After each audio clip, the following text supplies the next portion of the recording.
It's something that's unique. Much of the community has gotten behind it and thought that this is great. Not everybody, but a large percentage. The best part to me is people's reactions, how much they enjoy it, how much they didn't realize that these are neat animals, that this is a neat area.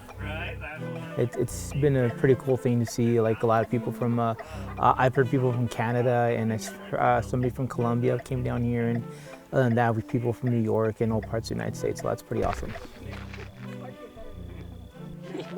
Yeah, that's fair. We come from Lake Palestine, which is in East Texas in the piney woods. Not only are we looking at the spiders, we're learning a lot about them. Wealth of knowledge, so definitely, they're awesome. It was way worth it, yeah, way worth it to come out and do this. To the discomfort of some folks, the tarantulas are always here. I've worked with tarantulas for actually a number of years, and whenever I told people I worked with tarantulas, they'd cringe or make some gross noise, anything you can think of, just repulsed by the idea of it. And it was so fun coming here because I'd tell people I work with tarantulas and they go, okay, so what? We see them all the time. They're here on our back porches.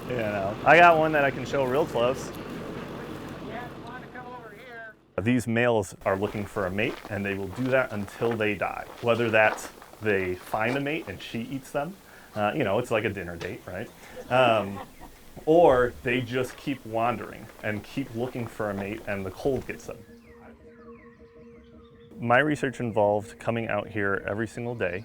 I worked at one of the biggest tarantula labs in the world. This was an incredible resource for us to come out and start studying these animals in their field, in their natural environment.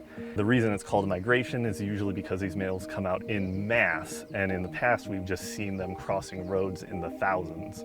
And so it was mistaken as a true migration.